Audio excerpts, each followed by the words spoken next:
বিসমিল্লাহির রহমানির রহিম। আজকের এই অনুষ্ঠানে উপস্থিত সকল প্রবাসী ভাই ও বোনেরা, আসসালামু আলাইকুম। আশা করি আপনারা সবাই ভালো আছেন। আমি প্রথমেই আমার পক্ষ থেকে, আমার স্ত্রী এবং আমার সাথে যারা এসছেন ঢাকা থেকে, আমরা যারা এসেছি সকলের পক্ষ থেকে আপনাদেরকে জানাচ্ছি আন্তরিক শুভেচ্ছা। প্রবাসী ভাই বোনেরা, আমি যতটুকু বুঝতে পারছি এখানে আপনারা আজকে যারা উপস্থিত আছেন, এখানে বিভিন্ন শ্রেণী পেশার মানুষ উপস্থিত আছেন, বিভিন্ন শ্রেণী পেশার মানুষ উপস্থিত আছেন। আপনারা এখানে অনেকে বেশ হয়তো অনেক দিন ধরে আছেন। আমার কাছে প্লেনে এই কাগজটা দেওয়া হয়েছে, এখানে একটা ড্রাফটিং আছে যে এই অনুষ্ঠানটিতে কি বলবো আমি। আপনারা আপনাদের চোখের সামনেই এখানে আমার কাছে একজন এটা দিয়ে গেল। তা কথার ফাঁকে যখন ওখানে ওনারা কথা বলছিলেন, দোয়া হচ্ছিল, আমি এই ফাঁকে একটু দেখলাম। আমার কাছে দেখে মনে হলো যে এই কাগজটি আমি পড়তে চাইছি না, আমি পড়তে চাইছি না।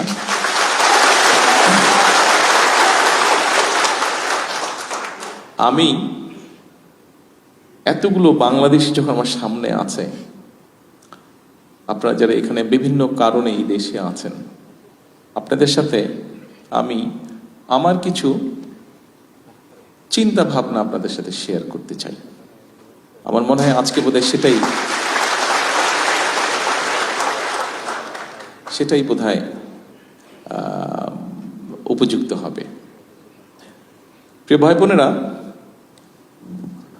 আপনারা যখন এখানে আছেন, আপনারা যেমন দেশের এখানে থেকে কষ্ট করে যেই কষ্টটা করছেন তার বিনিময়ে যেই অর্থটি পাচ্ছেন এবং সেটি যখন দেশে পাঠাচ্ছেন, সেটা যেমন বাংলাদেশের জন্য উপকার হচ্ছে, ঠিক এই দেশটিকে গড়তেও কিন্তু আপনারা সাহায্য করছেন, এই দেশটিকে গড়ে ওঠার জন্যও কিন্তু আপনারা কাজ করছেন। অর্থাৎ আপনারা একসাথে কিন্তু ওই নেবে বলা যায় দুটো দেশ গড়ে তুলছেন ধীরে ধীরে। এক নিজের দেশ, দুই যে দেশে আপনারা আছেন সে দেশটি। আসার সময় আমি লাস্ট এসেছিলাম এখানে 2014 সালে, 2014-তে আমি কোকুকে দেখতে এসেছিলাম, আমার ছোট ভাইকে ওইখানে ছিল। তারপরে আমার আর আসার সুযোগ হয়নি। আমি যখন আজকে আসছি, অনেক কিছুর সাথে একটা জিনিস আমার চোখে খুব পড়লো। রাস্তাঘাটগুলো অনেক পরিষ্কার ঢাকা থেকে, রাস্তাঘাটগুলো অনেক পরিষ্কার ঢাকা থেকে। শুধু ঢাকাই বা বলি কেন, বাংলাদেশের কম বেশি সকল জায়গা থেকে রাস্তাগুলো, এখানকার রাস্তাগুলো পরিষ্কার। এয়ারপোর্ট থেকে এই পর্যন্ত যখন আসলাম, দেখুন এই রাস্তাগুলো পরিষ্কার যারা রাখতে সহযোগিতা করছে, তাদের মধ্যে কিন্তু আমাদের ভাইরাও আছে। আমার প্রশ্নটা হলো, আমরা যদি বিদেশে পরিষ্কার রাখতে পারি, আমরা কেন দেশে পারবো না? আমরা কেন দেশে পারবো না? আমি এই কথাটাই আপনাদের সাথে শেয়ার করতে চাইছি।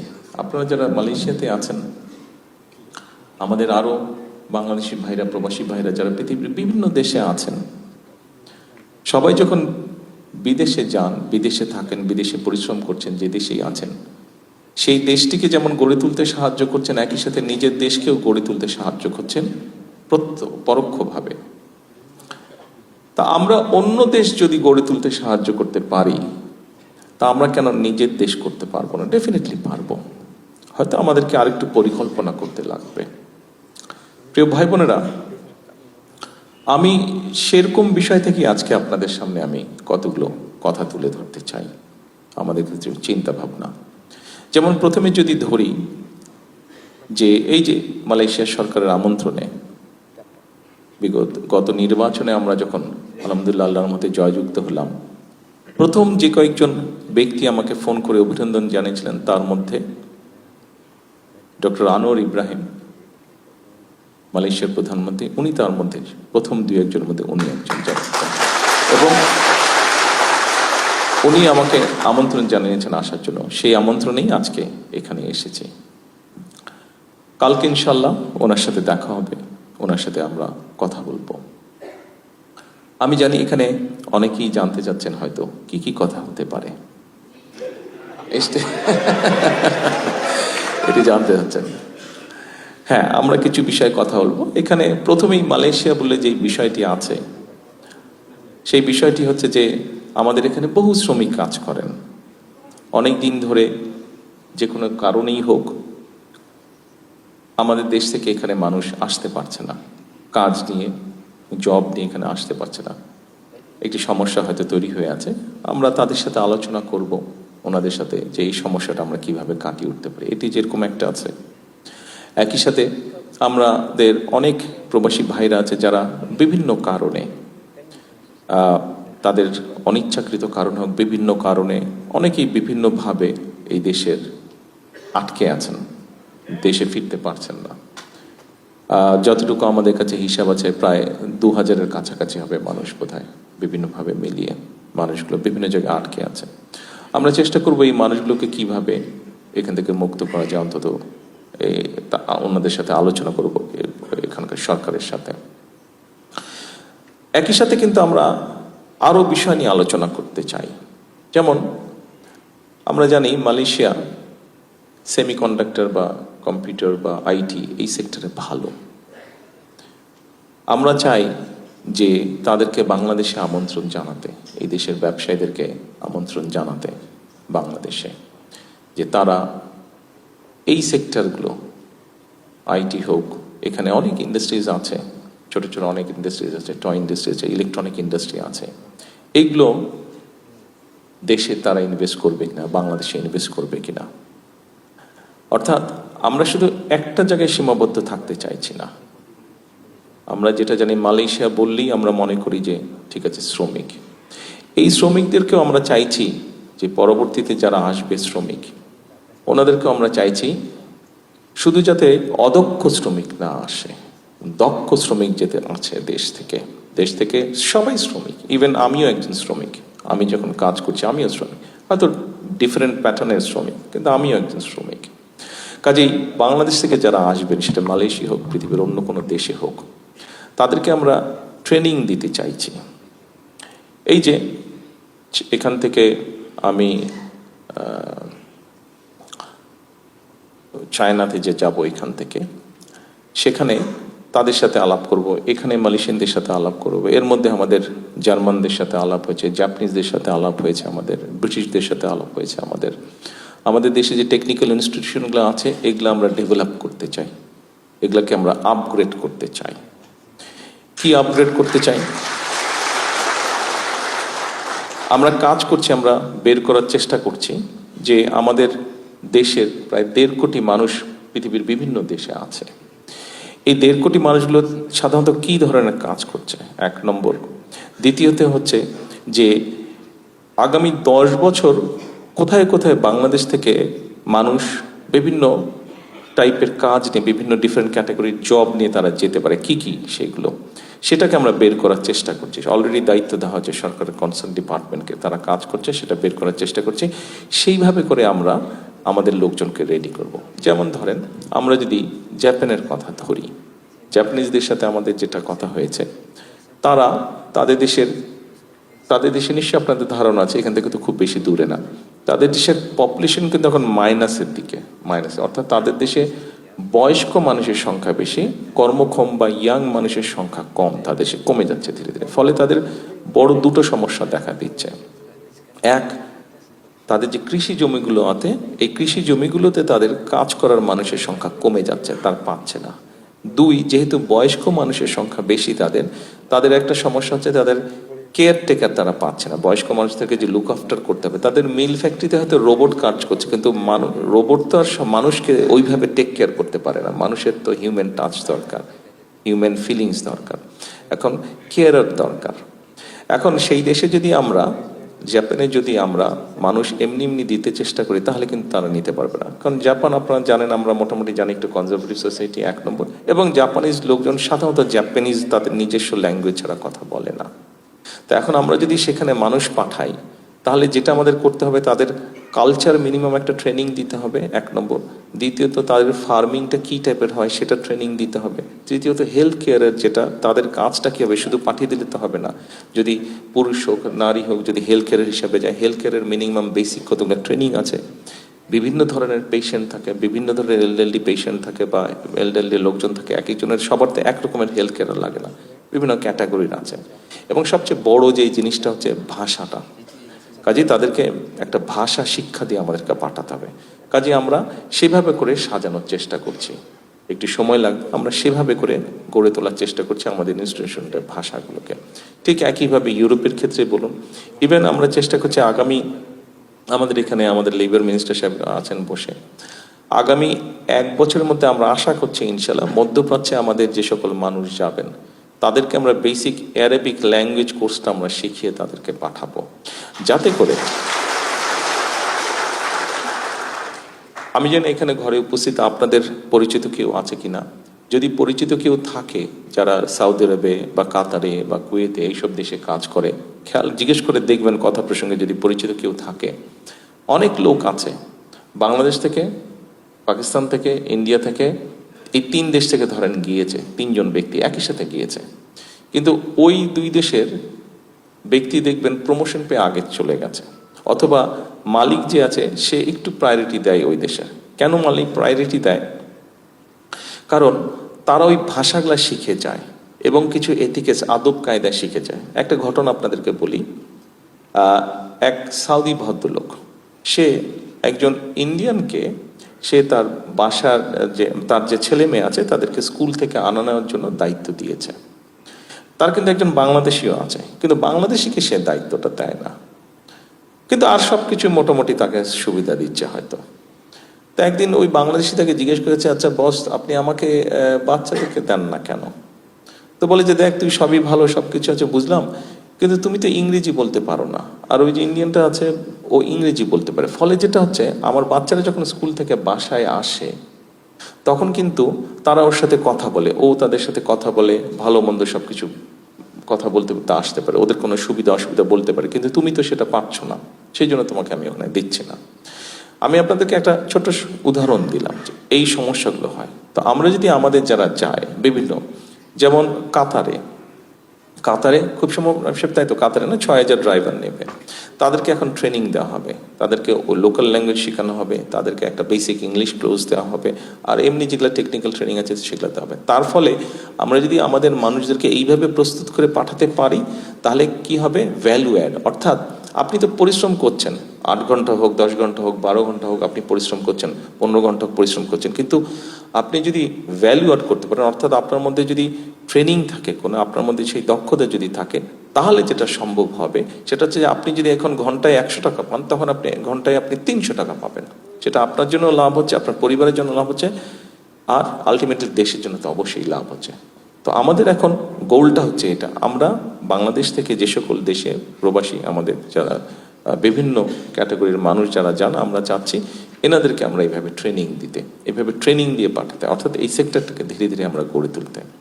এখন আসলে এটা গেলে সংক্ষেপে একটি বিষয়, আমাদের আরেকটি চিন্তা ভাবনার কথা আপনাদের সামনে তুলে ধরি।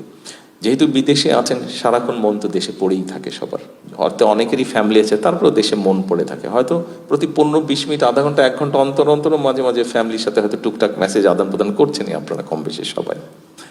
এখন নিশ্চয়ই আপনারা একটা ইনসিডেন্ট বা ঘটনা তো না, একটা অনুষ্ঠান গতকাল নিশ্চয়ই আপনারা দেখেছেন, আর্মি স্টেডিয়ামে একটা অনুষ্ঠান হয়েছে। আর্মি স্টেডিয়ামে এয়ারপোর্ট থেকে যাওয়ার পথে নিশ্চয়ই দেখেছেন সবাই আর্মি স্টেডিয়াম, সেখানে একটা অনুষ্ঠান হয়েছে এবং সেখানে প্রাইমারি স্কুলের বাচ্চাদের একটা ফুটবল খেলা হয়েছে। এই খবরটা নিশ্চয়ই আপনারা দেখেছেন, গতকাল হয়েছে, আজকের পত্র থেকে এসছে। এখন আপনারা বলতে পারেন যে এটা কি এমন গুরুত্বপূর্ণ খবর, যারা দেখেছেন বা ডিটেলটা দেখেছেন তাদের হয়তো জানা আছে, সবার না জানা যেহেতু হয়তো নেই, সেই জন্য আমি কথাটা বলি। এই যে অনুষ্ঠানটি হয়েছে, প্রাইমারি গোল্ড কাপ যে ফুটবল টুর্নামেন্টটা হয়েছে, এই অনুষ্ঠানতে আপনারা জানেন সারা বাংলাদেশে প্রাইমারি স্কুলের 22 লক্ষ বাচ্চা পার্টিসিপেট করেছিল, 22 লক্ষ বাচ্চা। এবং এই 22 লক্ষ বাচ্চা যে পার্টিসিপেট করেছিল, এখানে ইভেন্ট হয়েছিল 1,23,000টা ইভেন্ট হয়েছিল। আপনারা বলতে পারেন, হয়তো অনেকেই প্রশ্ন করতে পারে, ঠিক আছে ভালো কথা হলো, একটা বড় অনুষ্ঠান হচ্ছে, বাচ্চাদের প্রাইমারি স্কুলের বাচ্চাদের অনুষ্ঠান হচ্ছে, ফুটবল খেলেছে। লক্ষ্য কিন্তু সেটা না, লক্ষ্যটা কিন্তু অন্য জায়গায়। অর্থাৎ দেখুন, একটা সমস্যা, এটা পৃথিবীর অনেক দেশেই আছে, বাংলাদেশেও একটা আছে, এই সমস্যাটা আছে।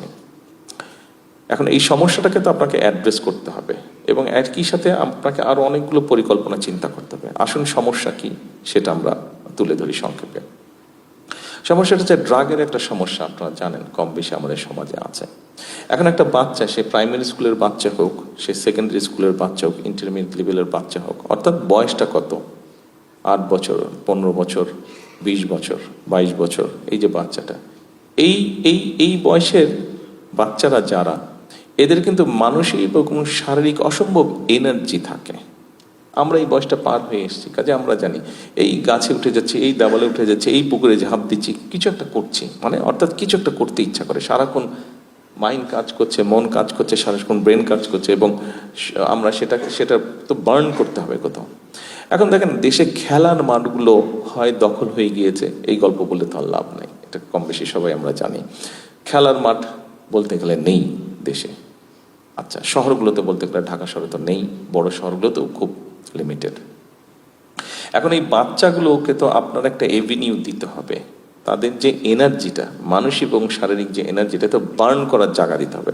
আপনি যখন তাকে খেলার সুযোগ দিবেন না, বন্ধ করে দিবেন, আপনি যখন তার, অনেকের মধ্যে অনেক কোয়ালিটি আছে, এখানে আপনারা আছেন অনেকে, আপনারা যে আমাদের বিভিন্ন জাতীয় দিবস হয়, 26শে মার্চ হয়, 16ই ডিসেম্বর হয়, 21শে ফেব্রুয়ারি, অনেকেই আপনারা কিন্তু গান করেন, অনেকে মিউজিক্যাল ইনস্ট্রুমেন্ট বাজান, অনেকে কেরাত প্রতিযোগিতা করেন, স্পোর্টসে অনেকে ভালো আছেন।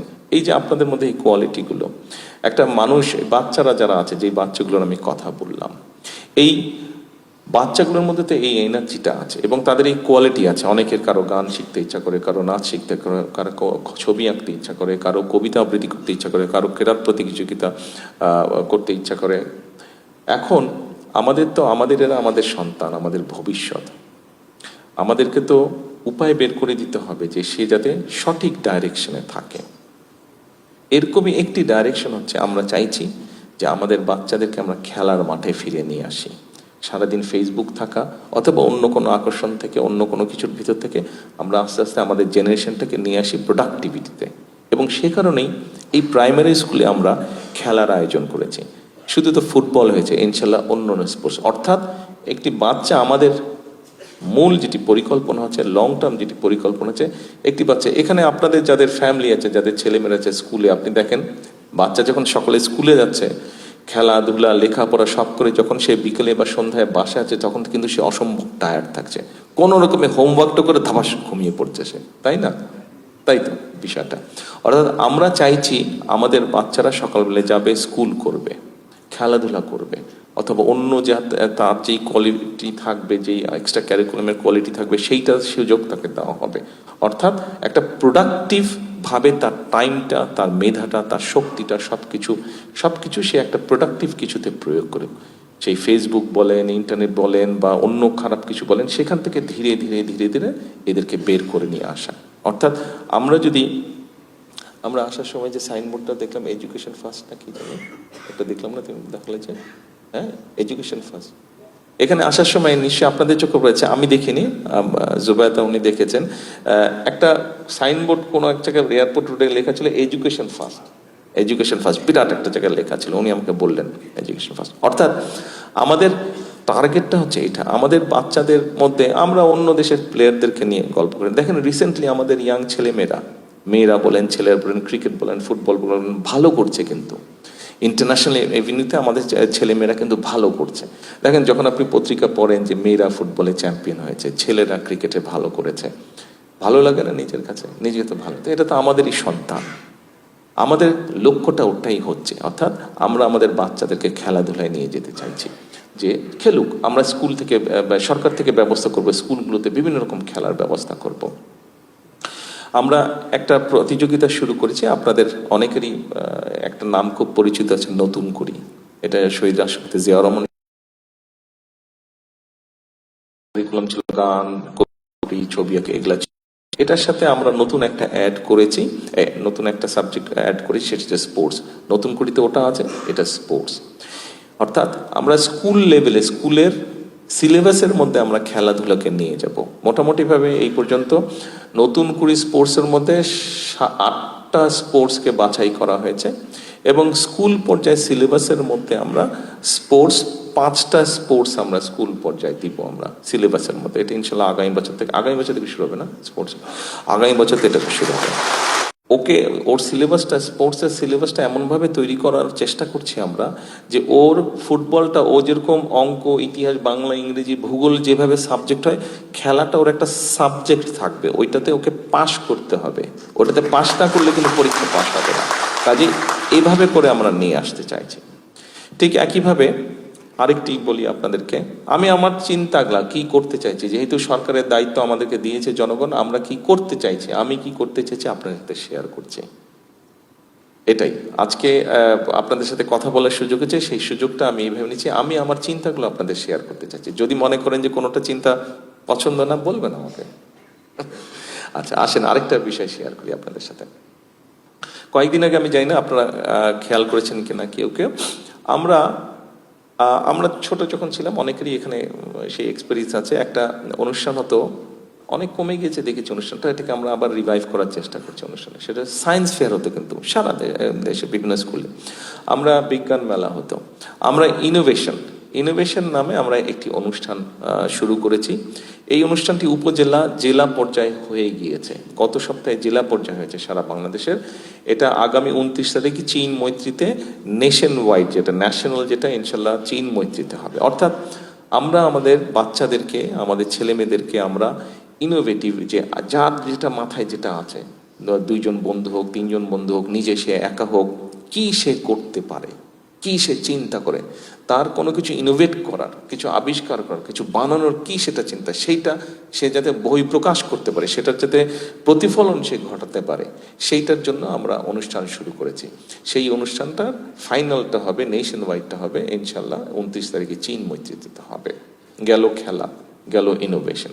এবার আসেন, এরপরে আমরা স্কুল সিলেবাসের মধ্যে যেটা নিয়ে আসতে চাইছি। আমি এই জন্য বাচ্চাদের কথা বলছি বা স্কুলের কথা বলছি, আপনাদের সামনে তুলে ধরছি এই কারণে, এরা আমাদের ভবিষ্যৎ। আমাদেরকে তো আমাদের ভবিষ্যৎটা ঠিক করতে হবে। আমরা যদি ভবিষ্যৎটা ঠিক না করি, আমরা শুধু অন্য দেশের বাচ্চাদের দিকে চাই থাকবো, আরে এত ভালো করে ফেললো, ও এত ভালো করে ফেললো, অমুক দেশের বাচ্চা এত ভালো করে ফেললো। আরে ভাই, আমাদের নিজেদের বাচ্চাদের খবর নাই, এটা কোনো কথা হলো? আমাদের নিজেদের বাচ্চাদেরকে রেডি করতে হবে, বিকজ এদেরকে যদি আমরা মানুষ করে গড়ে তুলতে পারি, তাহলেই বাংলাদেশটা একদিন টার্ন রাউন্ড করবে। এটা, this is how I see it, how I believe it. একই সঙ্গে কালচার, আমরা যেটা করতে চাইছি, আমরা 5-6টা সাবজেক্ট রাখবো কালচার। একটা হতে পারে আর্ট, মিউজিক হতে পারে, কবিতা আবৃত্তি হতে পারে, কেরাত প্রতিযোগিতা হতে পারে। এই সাবজেক্টগুলো আমরা স্কুল সিলেবাসের মধ্যে নিয়ে আসবো।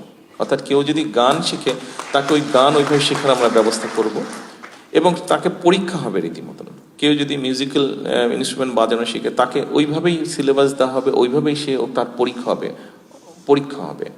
কেউ যদি কেরাত প্রতিযোগিতায় থাকে, তার ওরকমভাবেই পরীক্ষা হবে। অর্থাৎ তার ভিতরে যে কোয়ালিটিটা আছে, সেটাকে আমরা বের করে আনতে, সেটাকে একদম ঝালাই করে একদম তাকে সুন্দরভাবে তৈরি করতে চাচ্ছি। অর্থাৎ এখন আপনি চিন্তা করেন, এই যেই কয়েকটা আমি শুধু কথা বললাম, তারপরে তো ভুলেই গেলাম আরেকটা বলতে, সেটা হচ্ছে আমরা ভাষাটাও তাদেরকে দিতে চাইছি। আমরা খুব সময় 6টা ভাষা ঠিক করেছি। 6টা ভাষা, খুব আমাদের 6টা ভাষা আমরা ঠিক করেছি। একটা হচ্ছে ইংরেজিটার উপরে আমরা জোর দিব। আমাদের বাচ্চার মানি না মানি, হয়তো শহর পর্যায়ে প্রাইভেট স্কুলে যেই বাচ্চাগুলো পড়ে, তাদের ইংরেজি হয়তো ভালো, কিন্তু আপনি সরকারি স্কুলগুলোতে যান, সেটি ঢাকা শহরে হোক, সেটি জেলা পর্যায়ে হোক, উপজেলা পর্যায়ে বা গ্রাম পর্যায়ে, বাদই দিলাম, সিরিয়াস অবস্থা, ডেঞ্জারাস অবস্থা। কাজেই আমরা চাচ্ছি বাচ্চাগুলোকে ইংরেজিতে আস্তে আস্তে দক্ষ করে তুলতে, এবং ইংরেজির পাশাপাশি আমরা আরেকটি ভাষা, এখন আপনারা জিজ্ঞেস করতেন কোন সে ভাষা, আমরা 6টি ভাষা, 5টা থেকে 6টা ভাষা আমরা টার্গেট করেছি। কোন 6টি ভাষা? এক হচ্ছে অ্যারাবিক, 2 হচ্ছে জাপানিজ, 3 হচ্ছে ম্যান্ডারিন। 3 হচ্ছে, আপনারা অনেকেই ম্যান্ডারিনের সাথে পরিচিত। ম্যান্ডারিনের ভাষা কিন্তু বাড়ছে, ওদের যেহেতু পৃথিবীতে ব্যবসা বাণিজ্য সবকিছু বাড়ছে, ম্যান্ডারিন ভাষা বাড়ছে, প্রয়োগটা বাড়ছে, ব্যবহারটা বাড়ছে। ম্যান্ডারিন 3, 4 হচ্ছে জার্মান, বললাম জার্মান, অ্যান্ড ইটালিয়ান ল্যাঙ্গুয়েজ, বোধহয় 5 ইটালিয়ান ল্যাঙ্গুয়েজ। এই 5টা ভাষা আমরা যে বাচ্চা 5টাই শিখবে, যে নট দ্যাট, সে যে 5টা শিখবে নট দ্যাট, এখন তার যেটা ইচ্ছা সে শিখবে, বাট ইংরেজিটা তাকে শিখতে হবে, ইংরেজির সাথে আরেকটা ভাষা সে শিখবে, সেটা এই যে কটা বললাম এর মধ্যে একটা হতে পারে। এখন আপনি চিন্তা করে দেখেন, আপনি একটা জিনিস চিন্তা করে দেখেন, আমি জিনিসটা এইভাবে চিন্তা করছি।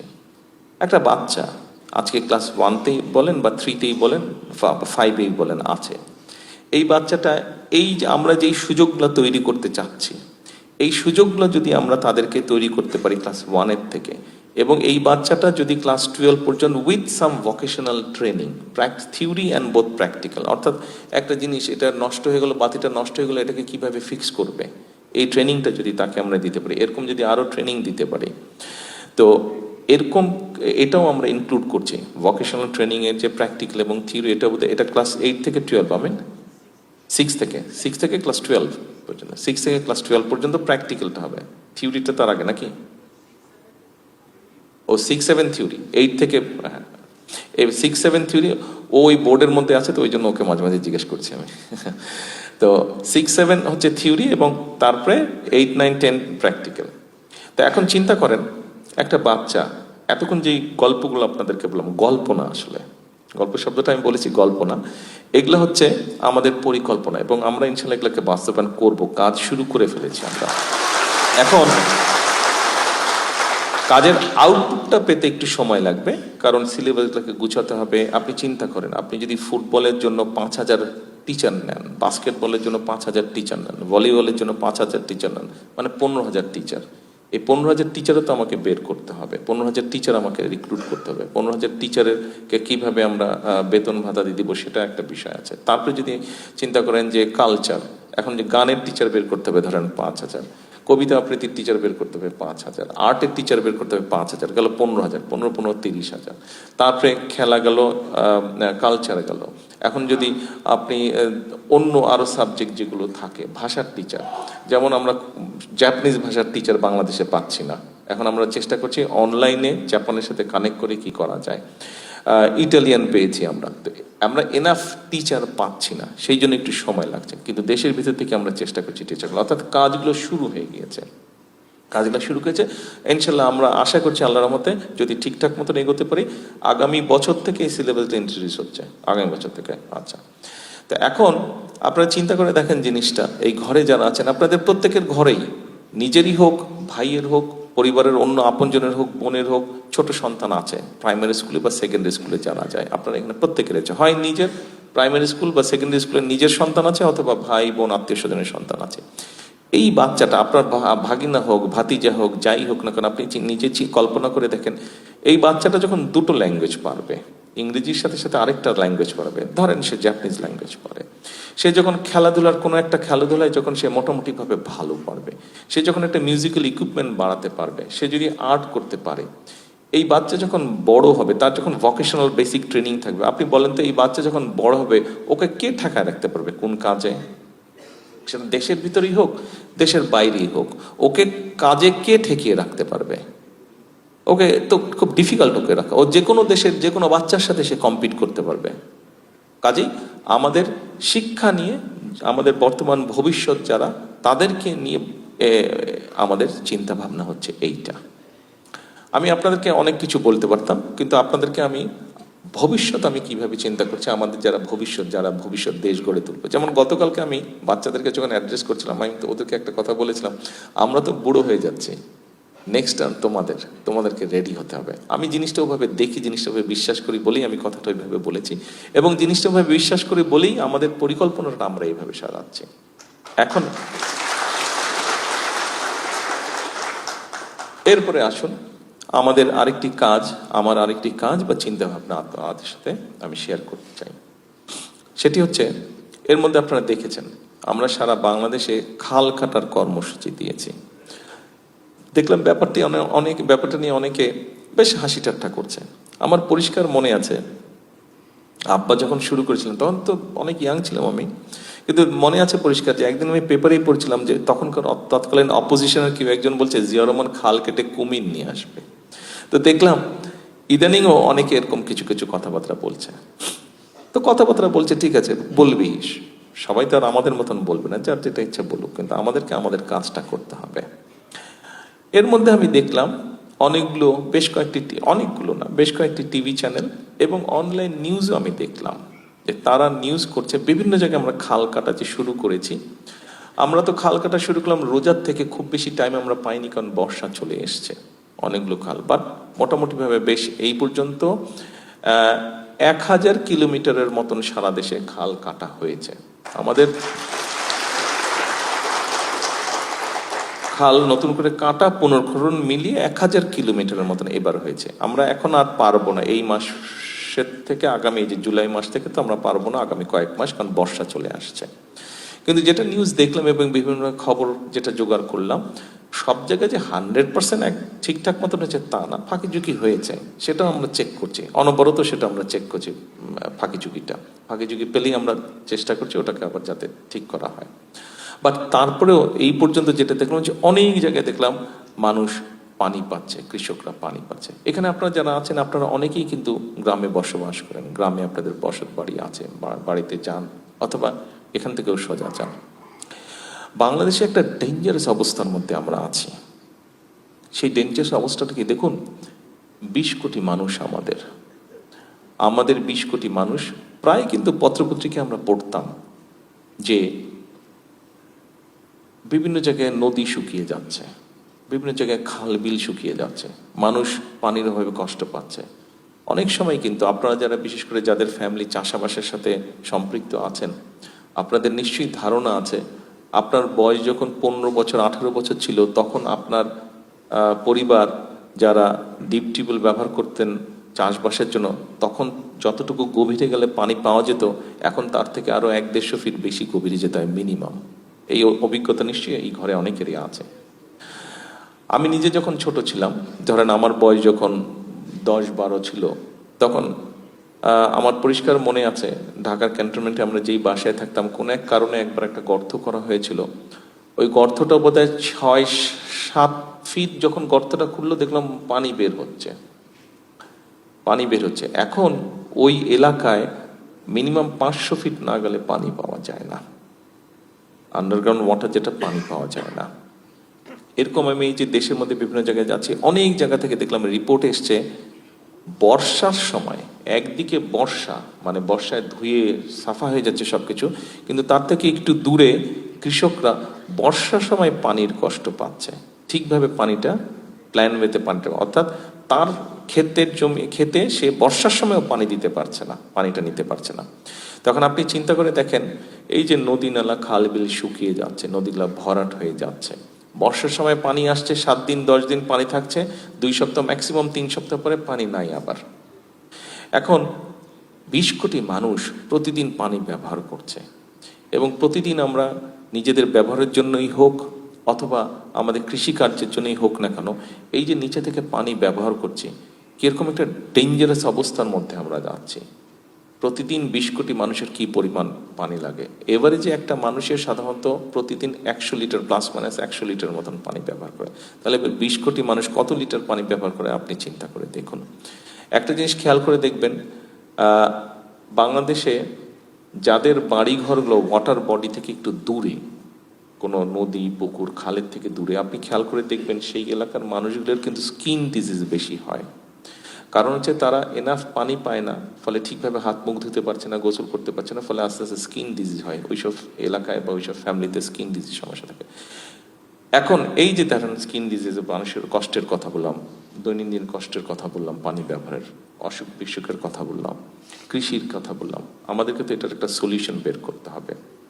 আপনাদের নিশ্চয়ই মনে আছে একটা ঘটনা কম বেশি, এই 5ই আগস্টের পরে মাসটা হচ্ছে অগস্ট, তো ওই মাসের ওই বছরের বোধহয় খুব সম্ভব সেপ্টেম্বর মাসে হবে বোধহয় খুব সম্ভব, আপনার নোয়াখালী এলাকার দিকে বিরাট একটা বন্যা হয়েছিল। নোয়াখালী, লক্ষ্মীপুর, ফেনী 3টা জেলা মিলে বিশাল বন্যা হয়েছিল। নিশ্চয়ই আপনাদের অনেকেরই মনে আছে বন্যার কথাটা। আপনাদেরকে তাহলে বোঝানোর জন্য আরো ইজি করে আমি বলি, ধরেন একটা সুইমিং পুল, এখানে তো অনেক সুইমিং পুল আছে, আপনারা দেখেন একটা সুইমিং পুল, আপনারা চিন্তা করেন সুইমিং পুলের ডেপথ বেশি না, ধরেন 7 ফুট ডেপথ, গভীরতা 7 ফুট, কিন্তু সুইমিং পুলটা এইসব সুইমিং পুলের মতন না। ধরেন সুইমিং পুলটা 50 square mile, minimum 50 square mile, মানে আপনি যদি সেন্টার পয়েন্ট থেকে যেদিকেই যান 50 মাইল কিলোমিটার হবে, 50 কিলোমিটার বা মাইল যেটাই বলেন না কেন, মাইল হলে আরো বেশি হয়ে যাবে, কিলোমিটারও যদি ধরেন, এখানে কি মাইল না কিলোমিটার, যেহেতু কিলোমিটার আপনাদের বুঝতে সুবিধা সেজন্য কিলোমিটার, অর্থাৎ এই ফুলদানিটা টেবিলের মধ্যেখানে আছে, এখান থেকে আপনি যেদিকেই যান 50 কিলোমিটার, আর ডেপথ হচ্ছে 7 ফিট। এখন চিন্তা করেন এই বড় এই সুইমিং পুলটাতে কি পরিমাণ পানি আছে, চিন্তা করতে পারছেন কি পরিমাণ? চোখটা বন্ধ করে 3 সেকেন্ডের জন্য চোখটা বন্ধ করে চিন্তা করেন কি পরিমাণ পানি। এই যে বন্যার যেটার কথা বললাম, এই বন্যাটার সময় ব্যাপারটা অনেকটা এরকমই হয়েছিল। এখানে ফেনী, লক্ষ্মীপুর, নোয়াখালী থেকে কেউ আছেন? ওয়াও, বেশ অনেকজন আছেন, গুড, থ্যাংক ইউ। তো এখন আপনারা চিন্তা করে দেখেন, যেহেতু এটা আপনারা ওই এলাকার মানুষ, আপনারা চিন্তা করে দেখেন, অথবা যে যার জেলা সেই জেলাটাই চিন্তা করে দেখেন, এই 3টা জেলা মোটামুটি ব্যাপক পুরাটা কিন্তু সেই প্রায় 3 সপ্তাহের মতন, 2.5 সপ্তাহের মতন পানির নিচে ছিল। কি পরিমাণ পানি! 3 সপ্তাহ পরে কিন্তু এক পানি নাই, আর পানি নাই, এতগুলা পানি নাই। আপনি পানি ক্রিয়েট করতে পারবেন? পানি আপনি ক্রিয়েট করতে পারবেন? আপনি পানি ক্রিয়েট করতে পারবেন না। কোথায় গেল পানিগুলো? সব সমুদ্রে চলে গেল। আমরা যেটা করতে চাইছি, এই যে পানিটা 2 সপ্তাহ বা 3 সপ্তাহের জন্য ছিল, এই যে বিশাল এক সুইমিং পুলের পানি, 50 স্কোয়ার মাইল সুইমিং পুলের পানি, এই পানিটাকে আমরা ধরে রাখতে চাইছি, পানিটাকে আমরা ধরে রাখতে চাইছি। এই জন্যই আমরা সারা দেশে খাল খনন করতে চাইছি। এই খালগুলোর ভিতরে যখন বর্ষার সময় বাড়তি পানিগুলো আসবে, এই খালগুলোর ভিতরে আমরা নিয়ে যেতে চাইছি। অর্থাৎ খালগুলোর ভিতরে নেওয়ার কয়েকটি উদ্দেশ্য বা লক্ষ্যের মধ্যে একটা হচ্ছে যে আমাদের এই যে আন্ডারগ্রাউন্ড ওয়াটার লেভেল যে নিচে চলে যাচ্ছে, আস্তে আস্তে এটাকে আমাদের রিচার্জ করতে হবে। এখন যে অবস্থায় চলে গিয়েছে, আমরা যদি আজকে থেকে মোটামুটি সবগুলো খাল যদি মোটামুটিভাবে পানিতে ভরে দিতে পারি, বাংলাদেশের যত খাল আছে খনন করে, আপনারা জানেন এগুলা এই যে আন্ডারগ্রাউন্ড ওয়াটার যেখানে চলে গেছে, রিচার্জ হতে মোটামুটি নর্মালে আসতে কত বছর সময় লাগবে?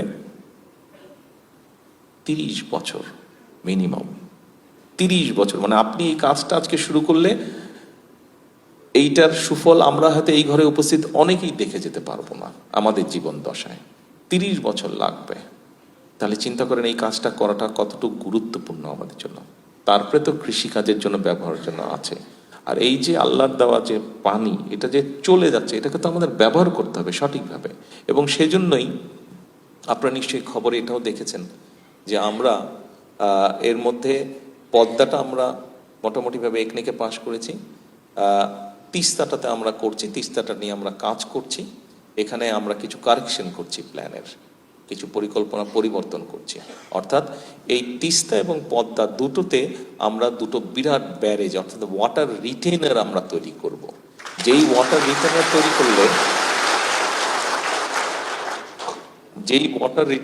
করলে আমরা লক্ষ লক্ষ টন পানি বর্ষার সময় আমরা ধরে রাখতে পারবো। ড্রাই সিজনে এটিকে আমরা আমাদের সুবিধা মতন আস্তে আস্তে আমরা এটিকে আমরা ছাড়বো। বিশেষ করে পদ্মাটা আমাদের জন্য খুব গুরুত্বপূর্ণ, এই জন্য তিস্তার মতন পদ্মা দুটোই গুরুত্বপূর্ণ। পদ্মাটা আমাদের গুরুত্বপূর্ণ, পদ্মার সাথে যেই পানিটা গেছে, পদ্মা নদী দিয়ে যমুনা নদীতে যেই পানিটার বঙ্গোপসাগরে পুরো গিয়ে পড়েছে, এই পানিটাকে যদি আমরা ফ্লোটা ঠিক করে ছেড়ে দিতে পারি, তাহলে এখন এই ফ্লোটা কমে যাওয়ার কারণে সমুদ্রের পানি ভিতরে ঢুকছে, সুন্দরবনের ওদিক দিয়ে ভিতরে ঢুকছে। ফলে হচ্ছে কি সবকিছু নোনতা হয়ে আমাদের কৃষি জমি থেকে আরম্ভ করে সবকিছু নষ্ট হয়ে যাচ্ছে, গাছপালাগুলো নষ্ট হয়ে যাচ্ছে, ওখানকার পশু পাখিকে এফেক্ট হচ্ছে। কিন্তু আমরা যদি এই বিরাট ওয়াটার রিটেনারটা তৈরি করতে পারি, তখন এখান থেকে আমরা মেজার্ড ওয়েতে আমরা পানি ছাড়তে পারবো। ফলে ওই প্রেশারটাকে তখন আমরা ম্যানেজ করতে পারবো, ওই প্রেশারটাকে ব্যালেন্স করতে পারলে সমুদ্রের পানিটা তখন আর ভিতরে ঢুকবে না। ফলে জিনিসটা আস্তে আস্তে আস্তে আবার আমরা হয়তো ঠিক করে আনতে পারবো। ঠিক একইভাবে আমরা তিস্তাতে এখন যেরকম আছে, তিস্তা ব্যারেজ আছে, তিস্তার ভিতরে আমরা খালগুলোতে পানি নিয়ে যেতে পারবো, কিন্তু এনাফ না সেটা। এবং সেই জন্যই আমরা যেটা আমরা কথা বলবো, এই যে আমরা যাচ্ছি, আমরা ওদেরকে বলবো, ওদের থেকে টেকনিক্যাল, ওদের সেই অভিজ্ঞতা আছে, আমাদের সেই টেকনিক্যাল অভিজ্ঞতা এখনো অতটা হয়তো নেই আমাদের। তারপরে আমাদেরও ইঞ্জিনিয়াররা আছে, ওনারাও চেষ্টা করছেন যে আমরা ওদেরকে বলবো যে আমাদেরকে এই ওয়াটার রিটেনার তারা তৈরি করে দিতে পারে কিনা, যেটা আমরা আমাদের কৃষিকাজ হোক, ব্যবহারের জন্য হোক, সব কিছুতে আমরা এটা ব্যবহার করব। অর্থাৎ আমরা আমাদের এই সম্পদগুলোকে আমরা, পানি সম্পদটাকে আমরা আমাদের কাজে ব্যবহার করতে চাই। এখন আপনাদের সামনে গেল পানির কথা, গেল আমাদের ভবিষ্যৎ প্রজন্মের কথা। এখন আরো দু একটি বিষয় আপনাদের সামনে তুলে ধরতে চাই।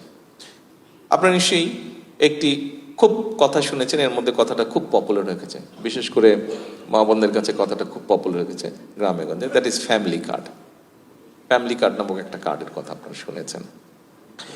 এখন এই ফ্যামিলি কার্ডটা সম্পর্কে আমি বলতে চাই। এই ফ্যামিলি কার্ডটা নেই আমি আর মাহাদি আমিন আমরা প্রায় 11 বছর আগে থেকে কাজ শুরু করেছি। এই ফ্যামিলি কার্ডটার কনসেপ্টটা আমরা ডেভেলপ করছি। এখন বলতে পারেন যে এই ফ্যামিলি কার্ডটা বাই নাও সবাই জানেন। এই ফ্যামিলি কার্ডটা আমরা বাংলাদেশে আমরা হিসাব করে দেখেছি, যেই ডাটা আছে সেই ডাটার হিসাবে আমরা দেখেছি যে প্রায় 4 কোটির মতন ফ্যামিলি আছে। যেই ফ্যামিলির এভারেজ মানুষের সংখ্যা, এভারেজ সংখ্যা হচ্ছে 5 জন হিসাবে ধরলে 4 কোটির মতন ফ্যামিলি আছে। তো আমরা যেটা সিদ্ধান্ত নিয়েছি যে ফ্যামিলি কার্ডটা নামে একটা কার্ড আমরা দিব, এবং এই কার্ডটা আমরা দিব পরিবারের যে মহিলা প্রধান আছে, যিনি পরিবারটা ডে টু বেসিসে ডেইলি পরিবারটা চালান, এই মহিলার হাতে আমরা অর্থটা দিব। আমাদের যেটা রিসার্চের রেজাল্টটা বললে আমার উপরে একাংশ খুশি হয়, একাংশ খুব বেজার হয়। যারা খুশি হন তারা হচ্ছে নারীরা খুশি হন, কারণ আমাদের রিসার্চটা আমাদেরকে বলছে যে আপনি যখন একটা সাপোর্ট, ফাইন্যান্সিয়াল সাপোর্ট একজন নারীর হাতে দিবেন, সে ওটা চিন্তা ভাবনা করে খরচ করে, সে তার পরিবারের কথা চিন্তা করে, পরিবারের সিকিউরিটির কথা চিন্তা করে, ভবিষ্যৎ চিন্তা করে, সেভাবে প্ল্যান করে সে খরচ করে। আমরা যতই বলি, অনেকে বিভিন্নভাবে বলে যে না নারীরা অত চিন্তা করে না, কিন্তু নারীরা কিন্তু ঠিকই চিন্তা করতে পারে। তারা প্ল্যান ওইভাবেই করে সেই অর্থটা, সেই রিসোর্সটা সেভাবে ব্যবহার করে। ছেলেদের ক্ষেত্রে দেখা যায়, ছেলেদেরকে একটা রিসোর্স দিলে ছেলেরা একটু গিয়ে গল্প গুজব করে বন্ধু বান্ধব নিয়ে রিসোর্সটা নষ্ট করে ফেলে। তো আর সব ক্ষেত্রে হয়তো না, কিছু কিছু এক্সেপশনসও আছে, বাট ওভারঅল রিসার্চ তাই আমাদেরকে বলে। তো সেই জন্যই আমরা সেই জন্য না, অ্যাকচুয়ালি ব্যাপার হচ্ছে আরেকটা বিষয়। দেখুন আমাদের সামাজিক প্রেক্ষাপটে যেটা হচ্ছে যে 20 কোটি মানুষ, আমরা যত যে যাই প্ল্যান করি না কেন, এই 20 কোটি মানুষের দেশটা যদি আমরা চিন্তা করি, দেখেন মালয়েশিয়া বিশাল একটা দেশ, কিভাবে ল্যান্ড ওয়াইজ বিশাল, কিন্তু পপুলেশন কত এখন? 2.5 কোটি, ওদের 3 কোটি পপুলেশন। 3 কোটি মানে ঢাকা শহরে যেই পপুলেশন থাকে, ঢাকা শহরে বোধহয় 3 কোটির বেশি পপুলেশন থাকে। মানে পুরা মালয়েশিয়াকে আপনি ঢাকা শহরে নিয়ে আসেন, সাইজ অফ দি ঢাকা শহর মালয়েশিয়া। কিন্তু আপনি যদি ওভাবে চিন্তা করেন, তার মানে 20 কোটি মানুষ, ইটস এ হিউজ কান্ট্রি। 3 গুণ ইউকের, 3 গুণ ইউকের মানুষ হচ্ছে 7 কোটি, বাংলাদেশ হচ্ছে 20 কোটি মানুষ, কাজে ইউকেরও 3 গুণ বড়। তার মানে কত বিশাল একটা দেশ। এখন এই দেশটি আপনি যতই পরিকল্পনা করেন, আপনি যদি একটা অংশকে, অর্থাৎ 20 কোটির মধ্যে 10 কোটি নারী, এই নারীকে যদি আপনি পিছনে ফেলে রাখেন, তাহলে তো আপনি এগোতে পারবেন না। ইভেন আপনি আপনার সংসার নিয়ে কথা চিন্তা করে দেখেন না কেন, আপনার নিজের ফ্যামিলি নিয়ে চিন্তা করে দেখেন, আপনার এবং আপনার ওয়াইফ দুইজনে যদি মিলিতভাবে সংসারটা রান না করে, আন্ডারস্ট্যান্ডিং এর ভিত্তিতে যদি রান না করে, আপনার বিভিন্ন রকম সমস্যা হবে, সংসারে হবে না। ঠিক দেশটা কিন্তু এরকমই একটা বিষয়। এবং এই নারীদেরকে আমরা এম্পাওয়ার্ড করতে চাই। দেশনেত্রী বেগম খালেদা জিয়া যখন দেশ পরিচালনা করেছিলেন 91 এবং তারপরে 2001 সময়, উনি দুটো যুগান্তকারী পদক্ষেপ নিয়েছিলেন। সেটা হচ্ছে নারীদের শিক্ষা কিন্তু উনি ফ্রি করে দিয়েছিলেন। প্রথমে 1 থেকে 10, পরে ক্লাস 12 পর্যন্ত উনি ফ্রি করে দিয়েছিলেন নারীদের শিক্ষা। এই মেয়েরা কিন্তু শিক্ষিত হয়েছে। এখন এদেরকে আমাদেরকে এম্পাওয়ার্ড করতে হবে অর্থনৈতিকভাবে। এর ভিতরে আমরা আরেকটি সিদ্ধান্ত নিয়েছি যে আমরা এই মেয়েদেরকে আমরা আরো এডুকেট করতে চাই, এবং তার হিসাবে আমরা ডিগ্রি পর্যন্ত মেয়েদের ফ্রি করার চিন্তা করেছি, পরিকল্পনা করেছি। মেয়েদের শিক্ষা ব্যবস্থা ডিগ্রি, দেশনেত্রী খালেদা জিয়া ইন্টারমিডিয়েট পর্যন্ত করে গিয়েছেন, ওই লিগাসিটিকে টেনে আমরা ডিগ্রি পর্যন্ত নিতে চাচ্ছি। এবং অ্যাডেড যেটা করতে চাইছি, যারা ভালো করবে তাদেরকে আমরা স্কলারশিপের ব্যবস্থা করব, মেয়েদেরকে, নারীদেরকে। আচ্ছা, এখন আসেন, এই যে বললাম ফ্যামিলি কার্ড, এই ফ্যামিলি কার্ডের মাধ্যমে আমরা মহিলাদের হাতে ধীরে ধীরে, প্রথমে আমরা যারা নিডি, যারা ওয়ার্কিং ক্লাস, নিডি, দুস্থ, নিম্ন মধ্যবিত্ত, এরকম নিম্নবিত্ত, এই ধরনের মহিলা যারা আছেন, ফ্যামিলি যারা আছেন, তাদেরকে আমরা প্রথমে এটা দেবো। আপনি হয়তো বলতে পারেন যে 2,500 টাকা কি? দেখুন, আপনার কাছে হয়তো 2,500 টাকা কিছু না, কিন্তু দেশের গ্রামে আপনি যান, 4 কোটির মধ্যে 2 কোটি পরিবার পাবেন যার কাছে 2,500 টাকা অনেক মূল্যবান টাকা, অনেক মূল্য যার কাছে। এবং এই 2,500 টাকা যদি আপনি তাকে দেন, সে কিন্তু তখন প্রথমেই যেটা করবে, কারণ আমি নিজে দেখেছি, দেখা থেকে আমি তখন বুঝলাম যে আমি যা চিন্তা করেছিলাম, আমরা যে 11 বছর ধরে কাজ করছিলাম, তাহলে আমাদের চিন্তার সাথে আস্তে আস্তে জিনিসটা বাস্তবে মিলছে। কি সেটা? যারা পেয়েছে তাদেরকে জিজ্ঞেস করেছে, সাংবাদিকরা, ওই যে ওখানে সাংবাদিকরা আছেন, ওনাদের মধ্যে অনেকে জিজ্ঞেস করেছেন, যখন যেখানে বিভিন্ন জায়গায় ফ্যামিলি কার্ড আছে, যে কি করবেন টাকাটা দিয়ে। বলে প্রথমে আমার দেখবো প্রয়োজনীয় ওষুধ যেটা সেটা কিনবো, তারপরে বাচ্চাদের প্রয়োজনীয় যে জিনিসটা সেটা কিনবো। তার মানে চিন্তা করে দেখেন, প্রথমে সে পরিবারের অসুখ বিসুখ যারা আছে তাদের ওষুধ কিনবে, এসেনশিয়াল জিনিসটা, তারপরে বাচ্চাদের যেটা প্রয়োজনীয় জিনিস সেটা কিনবে, তারপরে পরিবারের একটু বেটার খাবারের ব্যবস্থা করবে। আমরা যেটা দেখেছি, এই কাজগুলো তো হবেই, এই কাজগুলোর সাথে দেখুন, যখন সে একটু বেটার হয়ে যাবে, যখন তার খাওয়ার পরিমাণটা একটু ভালো হবে, একটু বেটার খেতে পারবে, তারপরে যখন তার অসুখ বিসুখের বিষয়টা কমে আসবে, ওষুধ কিনতে পারলে যখন সুস্থ হয়ে আসবে, তখন সেখান থেকে কিছু টাকা আবার তার কাছে বাঁচবে, ওই 2,500 টাকা থেকে। একসময় তার হাতে তার বেসিক প্রয়োজনটা যখন 2 বছর 3 বছর পরে কমে আসবে, তার হাতে যখন সঞ্চয়টা আস্তে আস্তে বাড়বে, ওই 2,500 টাকা থেকে সঞ্চয়টা বাড়বে, তখন সে কিন্তু আরেকটা কাজে মন দিবে। কি সেটা? সে তার ক্যাপেবিলিটি এবিলিটির মধ্যে ছোট ছোট ছোট ছোট ইনভেস্ট করবে। সে বিভিন্নভাবে মহিলারা ইনভেস্ট করবে, কাজ করবে, হয়তো 5টা ছাগল কিনবে বা 10টা হাঁস কিনবে, এটা উদাহরণ হিসেবে বললাম। অর্থাৎ সেখান থেকে যে ডিম আসবে সেটা সে নিয়ে ওখানে বিক্রি করবে, দোকানে বিক্রি করবে। ছাগল হবে, ছাগল সে কোরবানির সময়, ঈদের সময় বিক্রি করবে, অথবা অন্য কোথাও বিক্রি করবে। অর্থাৎ তার কিন্তু আস্তে আস্তে আর্নিংটা বাড়ছে, অর্থাৎ সেই জমানো টাকাটা সে কিন্তু ইনভেস্ট করছে, অর্থাৎ মানিটা কিন্তু রিসাইকেল হচ্ছে। এটা হলো একটা সাইড। আপনি চিন্তা করে দেখুন, অনেকে বলছে যে এই টাকা দিবেন, এই টাকা তো কি হবে, এই টাকা তো খেয়ে পরে শেষ করবে। হ্যাঁ ঠিক আছে, খেয়ে পরে শেষ করবে। আমরা যাদেরকে 2,500 টাকা করে দিতে চাইছি, তারা তো ওই টাকা দিয়ে ইউকেতে, লন্ডনে বাড়ি কিনবে না, সিঙ্গাপুরে বাড়ি কিনবে না, পাচার করবে না। ওই টাকাটা তো ভেরি মাচ দেশের ইকোনমির মধ্যে রয়ে যাবে। আচ্ছা, কোথায় ইকোনমির মধ্যে রয়ে যাবে? ধরেন এটা একটা গ্রাম, এই গ্রামে আমরা, এখানে যে মা বোনে বসেছেন, ওখানে ওনাদের মধ্যে আমরা ধরেন 100 জনকে ফ্যামিলি কার্ড দিলাম। তা 100 জনকে ফ্যামিলি কার্ড দিলাম, 100 ইন্টু 2,500 হলে কত হয়? 2.5 লাখ টাকা, 2.5 লক্ষ টাকা। আচ্ছা, এখন এই 100 জনের মধ্যে ধরেন এই 100 জন তো বিভিন্ন রকম গ্রোসারি করছে, তাই না? সংসার চালানোর জন্য গ্রোসারি করতে হচ্ছে, পাড়ার ওই গ্রামের গ্রোসারির দোকানে যাচ্ছে। তো গ্রোসারির দোকানে গিয়ে সে আলু কিনছে, পটল কিনছে, অথবা বাচ্চার জন্য একটা চিপস কিনলো, অথবা পাশের দোকান, কাপড়ের দোকান আছে, ওখান থেকে বাচ্চার জন্য একটা কাপড় কিনলো, অথবা নিজের জন্য একটা কাপড় কিনলো, অথবা তার মেয়ের জন্য চুড়ি কিনলো, অথবা একটা গয়না কিনলো, কিছু একটা কিনলো, কানের দুল কিনলো বা কিছু কিনলো। এখন ফ্যামিলি কার্ড পাওয়ার আগেই 100 জন মহিলা খুব বেসিক এসেনশিয়াল জিনিসগুলো কিনছে। আমি যে আইটেমগুলোর কথা বললাম, সেটা চিপসের প্যাকেটই বলি, সেটা চুড়ির কথাই বলি, সেটা গয়নার কথাই, দেশি তৈরি গয়নার, ইমিটেশনের গয়নাই বলি, অথবা ফ্রক বলি, শাড়ি বলি, গামছা বলি, এগুলা কি ইম্পোর্টেড ব্র্যান্ডেড আইটেম? একটাও ইম্পোর্টেড বা ব্র্যান্ডেড আইটেম না। আমরা ব্র্যান্ডেড বলতে যা বুঝি, নান অফ দিস আইটেমস আর ব্র্যান্ডেড অথবা ইম্পোর্টেড না। অর্থাৎ প্রত্যেকটা কিন্তু লোকাল ইন্ডাস্ট্রি প্রডিউস করছে। এখন যখনই ওনারা এই মুহূর্তে, যারা পায় নাই, এই মুহূর্তে যখন তারা ফ্যামিলি কার্ড পায়নি, তারা শুধু বেসিক জিনিসগুলো কিনছে ওই দোকান থেকে। কিন্তু আপনি চিন্তা করেন, যেই মাস থেকে তারা ফ্যামিলি কার্ডের অ্যালাউন্সটা পাওয়া শুরু করবে, ওই মাস থেকে কিন্তু ওই দোকানগুলোর সেল বাড়া শুরু করবে, তাই নয় কি? আচ্ছা, তার মানে ওই দোকানের সেল বাড়ছে। আপনি চিন্তা করেন, সেল বাড়ার সাথে সাথে কি হচ্ছে, দোকানদার দেখছে আরে আগে কিন্তু আসতো 10 জন, এখন কিনতে আসছে 50 জন, মানে 40 জন ক্রেতা তার বেড়ে গিয়েছে। এখানে তিতুমির সাহেব আছেন, উনি ইকোনমিক্সটা ভালো বলতে পারবেন। তো 40 জন কিনতে পারছে। এখন দোকানদার 40 জনকে মানে 40 জনকে সার্ভিস দিতে কি হিমশিম খাচ্ছে। তখন দোকানদার কি করলো, আগে ছিল একা, তখন ও একজনকে হায়ার করলো, একজন কর্মচারী সে রাখলো, অর্থাৎ একটা জব ক্রিয়েট হলো, একটা কর্মচারী সে রাখলো, একটা জব ক্রিয়েট হলো। আচ্ছা, আমি যেই 4টা-5টার কথা বললাম, যে আইটেমগুলোর কথা বললাম, আপনি চিন্তা করেন, তখন তার এখন ওই ডিমান্ডটা বেড়ে গেল। আগে বেচারা মা হয়তো বাচ্চা, ছোট বাচ্চা মেয়ে, তার জন্য হয়তো সারা মাসে একটা চিপসের প্যাকেট কিনতো। এখন কিন্তু সারা মাসে হয়তো প্রতি সপ্তাহে সে একটা করে চিপস মাসে 4টা কিনবে। এখন মাসে একটা কিনছে, তখন কিন্তু সে 4টা কিনবে। অর্থাৎ চিপসের কাটতি কিন্তু বাড়লো। চিপসের সেল ওখানে বাড়লো, ওর প্রোডাকশন বাড়লো, ও আলু চাষির কাছ থেকে আলু বেশি কিনছে এখন। দেখেন ইম্প্যাক্টটা কোথায় যাচ্ছে, যে চিপসটা বানাচ্ছে যেই আলু চাষির কাছ থেকে আলুটা কিনছে, সে কিন্তু এখন কিনে হয়তো 5 পণ আলু, তখন কিনবে সে 20 পণ আলু। তার কারণ তার প্রোডাকশন, তার রিকোয়ারমেন্ট বেড়ে গেছে।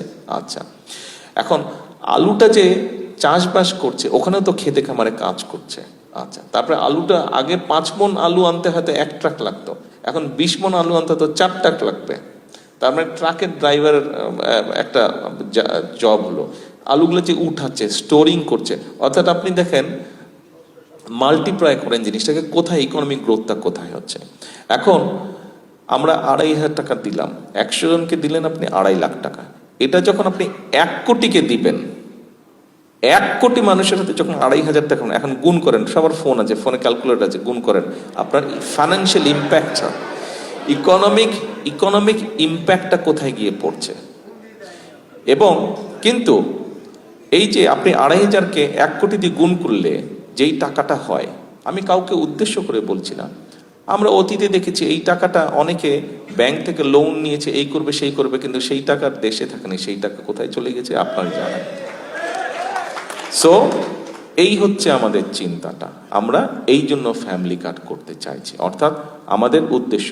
এবার যদি বাজেটটা খেয়াল করে থাকেন আপনারা, এই বছরে যে বাজেটটা আমরা দিয়েছি, এই বাজেটটা এখানে আমার ধারণা কয়েকজন এখানে উপস্থিত আছেন যারা বিভিন্ন বিশ্ববিদ্যালয়ে আপনারা পড়ান, খুব সম্ভব এখানে ইকোনমিক্সের টিচারও মনে হয় আছেন, হয়তো 2-1 থাকলেও থাকতে পারেন। বাজেটটা যদি আপনারা খেয়াল করে দেখেন, বাজেটটাতে আমরা কতগুলো পদক্ষেপ গ্রহণ করেছি। দেশে যেই ধরনের জিনিসপত্র প্রডিউস হয়, ইন্ডাস্ট্রি, লোকাল ইন্ডাস্ট্রি যে আছে, এবং সে দেশে আপনার এই গ্লাসটা তৈরি করার ইন্ডাস্ট্রি আছে, বাট একই সাথে কোনো একজন ব্যবসায়ী গ্লাসটা আবার ইম্পোর্টও করছে। আমরা যেটা করেছি, যেই লোকটা র মেটেরিয়াল ইম্পোর্ট করে গ্লাসটা বানাচ্ছে, দেশে ম্যানুফ্যাকচার করছে, তার র মেটেরিয়ালের ডিউটিটা আমরা কমিয়ে দিয়েছি। আর যেই লোকটা টোটাল প্রোডাক্টটাকে ইম্পোর্ট করছে, তার ইম্পোর্টের উপর আমরা ডিউটিটা বাড়িয়ে দিয়েছি। অর্থাৎ আমাদের উদ্দেশ্যটা হচ্ছে লোকাল ইন্ডাস্ট্রিটাকে সাপোর্ট দেওয়া, লোকাল ইন্ডাস্ট্রিটাকে সাপোর্ট দেওয়া। কারণ লোকাল ইন্ডাস্ট্রি যদি সাপোর্ট দেয়, গ্রো করে, আমার বেকার ছেলেমেয়েরা চাকরি পাবে, আমার ইকোনমি গ্রো করবে। এটাই হচ্ছে আমাদের উদ্দেশ্য, এটাই হচ্ছে আমাদের লক্ষ্য। প্রিয় ভাই বোনেরা, এটা খুব সংক্ষেপে 2 লাইনের মধ্যে বাজেটের একটি বিষয় আপনাদের সামনে তুলে ধরলাম। বাজেটের আরেকটি ঘটনা বলি। বাজেটের আরেকটি ঘটনা হচ্ছে যে এখানে দেখেন অনেকে, ওই যে উনি আইফোনে রেকর্ড করছে, খুব সম্ভব একটা কন্টেন্ট মেক করবে উনি, আরো কয়েকজনকে আমি দেখছি এখানে করছে। ওইদিকেও ক্যামেরার পাশাপাশি মনে হচ্ছে সাংবাদিক ভাইদের কাছেও মনে হচ্ছে কয়েকজন মোবাইলে রেকর্ড করছে। ওনারা নিউজ কভার করছে, ওখান থেকে আবার কেটে কেটে ছোট ছোট কন্টেন্ট বানাবে। আপনার ভিয়েতনাম গত বছর খুব সম্ভবত, রেহান আমাকে প্লিজ কারেক্ট করে দিন, তারা বোধহয় প্রায় $100 মিলিয়ন আর্ন করেছে কন্টেন্ট মেকিং থেকে। $100 মিলিয়ন আর্ন করেছে কন্টেন্ট মেকিং থেকে শুধুমাত্র। আমাদের ছেলেমেয়েরাও অনেক জিনিস ছেলেমেয়ে আছে আমাদের। স্বাভাবিকভাবে গভর্নমেন্ট চালাতে হলে তো রেভিনিউ লাগবে। এমনি চিন্তা ভাবনা হয়েছিল যে কন্টেন্ট মেকিং, বিশেষ করে মানে যারা কোম্পানির জন্য কাজ করবে কন্টেন্ট মেকিং এর জন্য, তাদের উপরে 7.5% একটা ট্যাক্স চিন্তা ভাবনা করা হয়েছিল। আমরা যখন বসলাম, যারা কাজ করে, আমরা যারা পলিটিশিয়ান, আমরা যখন বসলাম যে না, এটা করা যাবে না। এটা এই জন্য করা যাবে না বিকজ আমাদের এই ইন্ডাস্ট্রিটা গ্রো করছে 1 নম্বর, এবং এখানে অনেক ছেলে মেয়ে আছে যারা এইটা করেই বেচারারা চলে, এটা করেই সে তার ফ্যামিলিকে সাপোর্ট দিচ্ছে, এটা করেই তার নিজেকে সে সাপোর্ট দিচ্ছে। আমরা এখনই তাদের উপর ট্যাক্স ইম্পোজ করতে চাই না, সেই সম্পূর্ণ সেটাকে আমরা 0 ট্যাক্স আমরা করে দিয়েছি। অর্থাৎ এই আইটি সেক্টরটাকে আমরা গ্রো করতে চাই। আপনারা যদি আইটি সেক্টর নিয়ে আরো যেসব বিষয় আছে বাজেটে, আইটি সেক্টরে যদি যান, দেখবেন যে সব জায়গায় ট্যাক্স উঠিয়ে দিয়েছি আমরা, অথবা ট্যাক্স রিডিউস করে দিচ্ছি। প্রত্যেকটা আইটেম উঠবে, সেটা ল্যাপটপ হোক, কম্পিউটার হোক, সব জায়গায় কিন্তু কমানো হচ্ছে সব জায়গায়। অর্থাৎ এই সেক্টরটাকে আমরা উঠাতে চেয়েছি। আমাদের ইয়াং জেনারেশনের মধ্যে যারা এইটাতে ভালো, আইটিতে যারা বলে, তারা যাতে উৎসাহ পায়, তারা যাতে সেখানে জব ক্রিয়েট করতে পারে, নিজেদের জবের জন্য ক্রিয়েট করতে পারে, অন্যের জন্য জব ক্রিয়েট করতে, ওই স্কোপটা আমরা তৈরি করতে চাইছি। আচ্ছা, এরপরে অনেকগুলো তো আলাপ করলাম, এরপরে আর কোন বিষয়টা আলাপ করা যায়? হ্যাঁ, প্রবাসী, বুঝতে পারছি, কৃষি কার্ড, প্রবাসী কার্ড।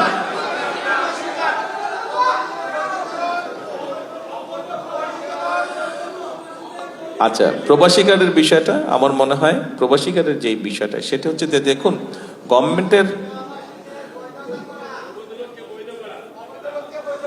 না অবৈধ, শুনেন শুনেন, আপনারা এখানে তো বিদেশে আছেন, আপনারা এখানে বিদেশে আছেন, আপনি যেই দেশে আছেন, আপনি মানেন বা না মানেন, আমি মানি বা না মানি, এখানে তো আপনাকে এই দেশের আইনে চলতে হবে, বাস্তবতা বুঝতে হবে আপনাকে। আপনি আবদার ধরলে তো চলবে না, আমাদেরকে তো এই দেশের আইনে চলতে হবে, তাই না? এখন প্রথমেই আমি যেই কথাটা বলেছি, আগামীকাল ওনাদের সাথে আমরা কথা বলবো, অসুবিধা আছে আমরা সেগুলো তাদেরকে আলাপ করব, তাদের সাথে আমরা তাদেরকে বোঝানোর চেষ্টা করব, কিন্তু তারা তো আর তার দেশের আইনের বাইরে যাবে না, তারা তাদের দেশের আইনের বাইরে যাবে না, তারা তাদের দেশের আইনের ভিতরে থাকবে। সেই আইনের ভিতরে থেকে যতটুকু আমরা আমাদের প্রবাসীদের জন্য সুবিধা আদায় করতে পারি বা সুবিধা তৈরি করতে পারি, আমরা সেটা অবশ্যই করব। এটা তো নর্মাল ব্যাপার, আমাদের কাজের অংশ। কিন্তু আমি আপনাদের সাথে এতক্ষণ যেই আলাপটা করলাম, সেটা আমি সম্পূর্ণ বাংলাদেশের সার্বিক পরিস্থিতি নিয়ে আপনাদের সাথে আলাপ করলাম। সেই সার্বিক পরিস্থিতির, অর্থাৎ আমরা দেশটাকে আমরা কোথায় নিতে চাইছি, আমরা কোন দিকে নিতে চাই, অনেকগুলো চ্যাপ্টার আছে, অনেক সেক্টর আছে, অনেক দিক আছে, সবগুলো তো আলাপ করলে রাতভর কাভার হয়ে যাবে। তো জার্নি করে এসেছি, কালকে আবার সারাদিন প্রোগ্রাম আছে, ইচ্ছা থাকলেও কথা বলতে পারবো না এত, কালকের জন্য প্রস্তুতি নিতে হবে, রাতও হয়ে গেছে অনেক। তো এখন প্রিয় ভাই বোনেরা, মূল বিষয় যেটি হচ্ছে যে দেখুন, আমরা 30 লক্ষ কোটি টাকার দেনা নিয়ে এই সরকার কাজ শুরু করেছে। এর ভিতরে তো দুর্নীতি ছিলই, এর ভিতরে বিভিন্ন রকম অরাজকতা ছিলই, এর ভিতরে আমরা দেখেছি প্রশাসন বলুন, সেটি বিভিন্ন টাইপের প্রশাসন বলুন, নির্বাচন কমিশন বলুন, সবকিছু একটা অরাজক অবস্থার মধ্যে ছিল। কাজে এই সম্পূর্ণ শিক্ষা ব্যবস্থা ধ্বংসের দ্বার প্রান্তে, স্বাস্থ্য ব্যবস্থা ধ্বংসের দ্বার প্রান্তে, দেশের নির্বাচন ব্যবস্থা ধ্বংসের দ্বার প্রান্তে ছিল, অর্থনৈতিক অবস্থা ভঙ্গুর, মাত্র যেটা বললাম। তো এই সবগুলো ব্যবস্থাকে অ্যাড্রেস করে নিয়ে, এই সবগুলো ব্যবস্থাকে আমাদেরকে ধীরে ধীরে অ্যাড্রেস করতে হচ্ছে। কাজেই মূল যেই বিষয়টি হচ্ছে, আমাদের হতাশ হবার কোনো কারণ নেই, বাংলাদেশ নিয়ে হতাশ হবার কোনো কারণ নেই। আমাদের সামনে, আপনাদেরকে এতটুকু বলতে চাই যে বাংলাদেশ, আমি দৃঢ়ভাবে বিশ্বাস করি বাংলাদেশের সামনে একটি অত্যন্ত সুন্দর এবং উজ্জ্বল ভবিষ্যৎ আছে। তবে এখানে একটি বিরাট তবে আছে, তবে হচ্ছে যে আমাদেরকে এর জন্য পরিশ্রম করতে হবে, আমাদেরকে এর জন্য কষ্ট করতে হবে, এবং সবচেয়ে বড় বিষয়টি হচ্ছে যে আমাদেরকে এর জন্য ধৈর্য ধারণ করতে হবে, ধৈর্য ধারণ করতে হবে আমাদেরকে। যেই কথাটি দিয়ে আমি শুরু করেছিলাম, যে দেখুন, আসার সময় যেই জিনিসটা সবচেয়ে বেশি, এটা তো ঠিক আছে, নতুন রাস্তা হবে, বিল্ডিং হবে, এগুলা তো চোখে পড়েই, এটা তো কোনো জিনিস না। কিন্তু যেই উদাহরণটা আমি আপনাদের সামনে দিয়ে শুরু করেছিলাম, যে ঢাকার থেকে রাস্তাগুলো অনেক পরিষ্কার লেগেছে আমার কাছে, এবং এই পরিষ্কারের সহায়তা কিন্তু, বা পরিষ্কার করার কাজটা কিন্তু আমার দেশের ভাইরাই করছে। কাজে আমার কথা হচ্ছে, আমার দেশের ভাইরা যদি এখানে পারে, তা আমরা দেশে কেন পারবো না, দেশে কেন করব না? হ্যাঁ, প্রবাসীদেরকে সুবিধা দিতে হবে। কি সুবিধা? একজন একজন একজন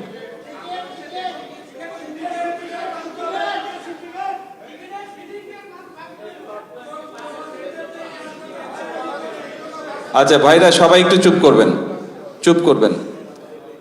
আমি এটাই চাচ্ছিলাম, এই যে এখন মাত্র এই গত কয়েক সেকেন্ডে যে ঘটনাটা হলো, এই ঘটনাটা আপনাদের সবাইকে দেখানোর জন্য আমি এটা চাচ্ছিলাম। কি সেটা জানেন? আপনারা সবাই একসাথে কথা বলেন, কেউ কাউকে কথা বলতে দিচ্ছেন না, আপনারা সবাই কেউ কাউকে কথা বলতে দিচ্ছেন না। তার ফলে কি হচ্ছে জানেন? কোনোটাই হচ্ছে না, কারোটা কেউ বুঝতে পারছে না, কারোটা কেউ শুনতে পাচ্ছে না, এবং আমিও কিছু করতে পারছি না।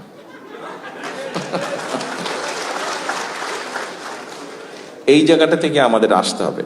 প্রিয় ভাই বোনেরা, প্রিয় প্রবাসী ভাইয়েরা, দেখুন আপনারা আমার বিগত এক যুগ সম্পর্কে আমার উপর দিয়ে কি গিয়েছে, আমার পরিবারের সাথে কি হয়েছে, কম বেশি একটা ধারণা আপনাদের আছে। আমি কয়েকদিন আগে বাংলাদেশে বেশ কিছু সাংবাদিক ভাইদের সাথে আমি কথা বলছিলাম। সেখানে আমি একটা কথা বলেছিলাম, সেখানে ওনাদের সকলের সামনে আমি একটি কথা বলেছিলাম। দেখুন, বিশেষ করে 1/11-এর পরে এবং তারপরেও বিভিন্ন সময় কতগুলো ঘটনা ঘটেছিল আমার সাথে, কতগুলো ঘটনা ঘটেছে আমার মায়ের সাথে, কতগুলো ঘটনা ঘটেছে আমার বাবা ভাইয়ের সাথে, বিভিন্ন ঘটনা ঘটেছে। আপনাদের হয়তো ভুলে গেছেন, সেই সময় হয়তো অনেকেই দেখেছেন, বাট এখন ভুলে গেছেন। আম্মা একবার না ভুলে গেছেন, যেটা আমি বলবো ভুলে গেছেন, ভুলাটাই স্বাভাবিক। সেটা হচ্ছে আম্মা একবার খুব অসুস্থ হয়ে গিয়েছিলেন। সেই সময় একটি হসপিটালে অ্যাম্বুলেন্স চাওয়া হয়েছিল, তারা অ্যাম্বুলেন্সটি দেয় নাই সেদিন।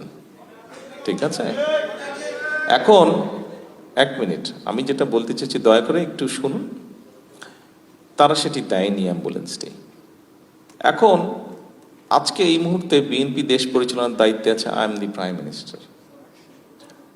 আমি চাইলে ব্যক্তিগত আক্রোশ থেকে হয়তো আমি প্রতিশোধ নিতে পারি, কিন্তু আমি যদি নেই তাতে বেনিফিটটা কি হবে বলতে পারেন? কোনো বেনিফিট হবে কারো? কোনো বেনিফিট হবে না। যেই কথাটি আমি বলতে চাইছি,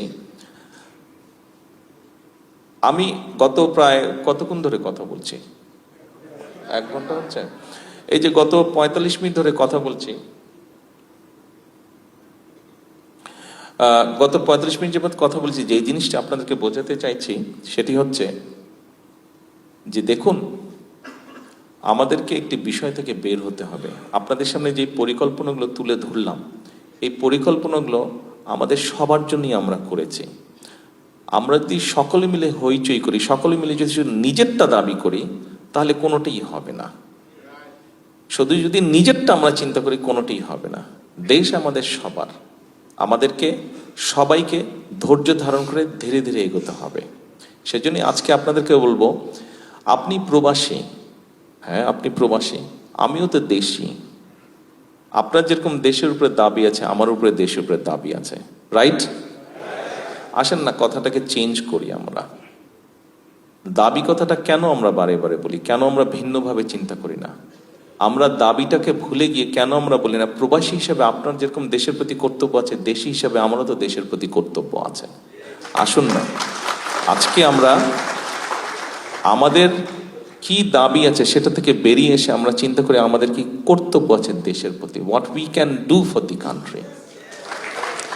আমরা কি নিব দেশ থেকে? দেখুন, দেশ থেকে কেউ একজন, একটি গোষ্ঠী দেশ থেকে নিতে নিতে দেশটিকে একদম শেষ করে দিয়েছে, আজকে দেশটিকে একদম ধ্বংস করে দিয়েছে।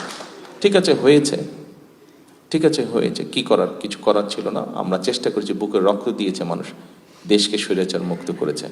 এখন আসুন আমরা সকলে মিলে কি করতে পারি দেশের জন্য, এইটিতে আমরা আসি। প্রিয় প্রবাসী ভাই বোনেরা, আপনাদের সকলের কাছে দেশবাসীর পক্ষ থেকে এবং আপনাদের পক্ষ থেকে দেশবাসীর প্রতি একটি কথা রাখলাম, আসুন আজকে থেকে আমরা চিন্তা করি আমরা কি করতে পারি দেশের জন্য। দেশের জন্য আমরা কি করতে পারি, এটি হোক আমাদের আজকের চিন্তা। আপনাদের কাছে এই আশা রেখে, এই চাওয়া রেখে আমার বক্তব্য আজকে শেষ করছি। সকলে ইনশাল্লাহ সুস্থ থাকবেন, ভালো থাকবেন। আসসালামু আলাইকুম।